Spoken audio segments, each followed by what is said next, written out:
All right, let's just dive right in.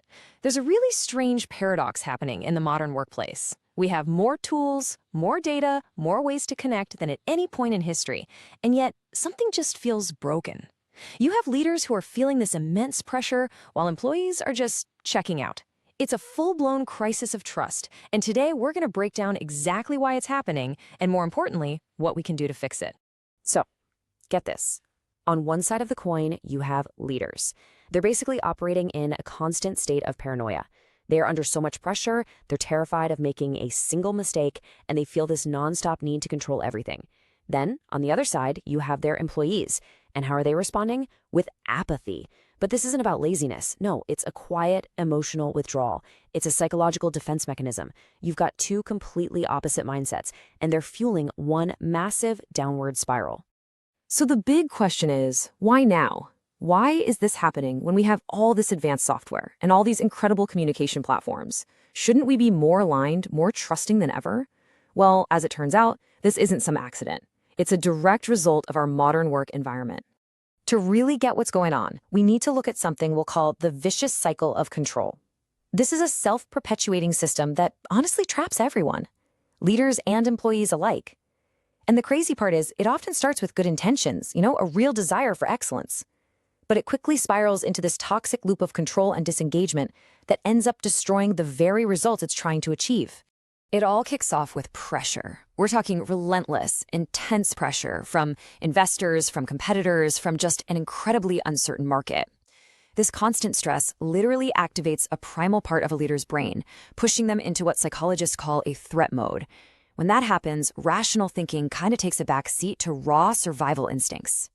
And that threat mode, it gives rise to a specific behavior called defensive leadership. This is such a key concept to understand. It's what happens when a leader's psychological need to feel in control, to protect themselves from getting blamed, becomes way more important than the actual success of the team or the project. And here you can see exactly how all these pieces click together into that destructive cycle. It starts with step 1, intense pressure. This creates step 2, a deep fear of making mistakes. This leads directly to step 3, defensive leadership, and of course, micromanagement. So how do employees react? With step 4, apathy and imitation. And what does that lead to? Inevitably step 5, poor results, which, you guessed it, just creates step 6, even more pressure on the leader. And the cycle starts all over again, only this time it's even worse.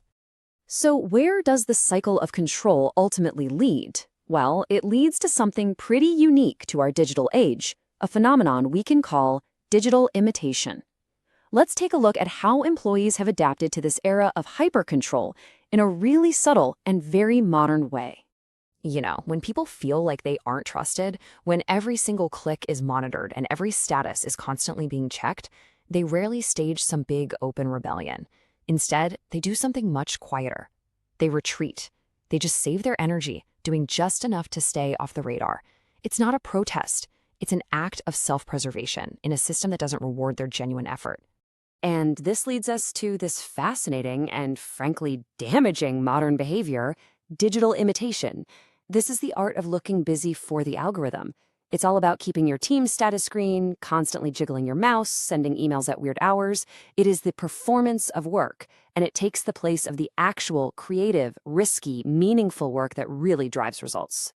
You can really see how much technology has just changed the entire game when you compare the workplace before and after the year 2000.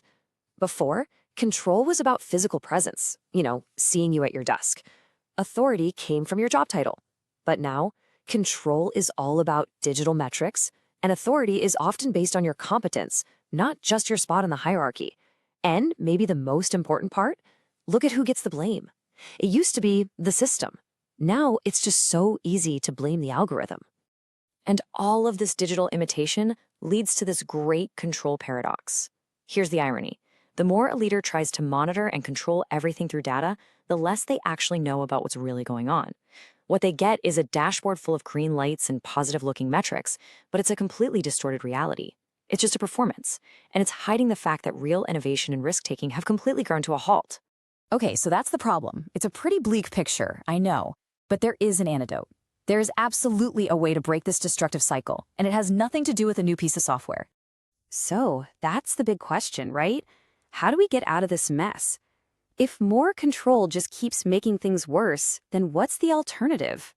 Well, the answer isn't another productivity app or forcing everyone into more alignment meetings, which, let's be honest, are often just micromanagement in disguise. The real solution is a profound psychological and cultural shift. It's about moving toward what we can call mature leadership. So what is mature leadership?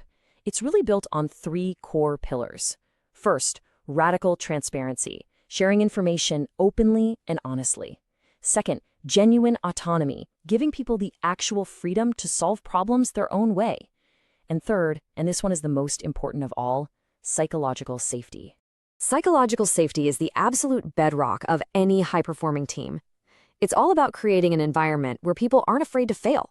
It's a culture where mistakes are seen for what they truly are: valuable data. They become opportunities to learn and innovate, not reasons to punish and blame someone. And by embracing these principles, you start to repair something truly fundamental: the broken psychological contract. See, every workplace runs on this invisible agreement that says, I will give you my honest effort, and you, in return, will treat me honestly and fairly. Paranoia and apathy absolutely shatter that contract. Mature leadership is what rebuilds it. So as we wrap this up, I want to leave you with one final, really powerful way to think about this entire issue. I want you to think of trust as the operating system of your organization. It's not just a feature or an app. It is the foundational code that everything else runs on. You can have the most brilliant strategy in the world, the most expensive software, but if that underlying OS of trust is corrupted, nothing is going to work properly. The entire system will eventually crash. And here's the thing, you can't install this new operating system with a memo or a PowerPoint presentation. It doesn't come from just talking about it. Trust is rebuilt through consistent, credible actions, day in and day out. It's all about behavior, not buzzwords. Ultimately, fixing this entire crisis really just boils down to one simple human question that every leader and every employee needs to ask themselves. Do we still believe in each other? Because when the answer to that is yes, the energy, the initiative, and the creativity, it all comes rushing back.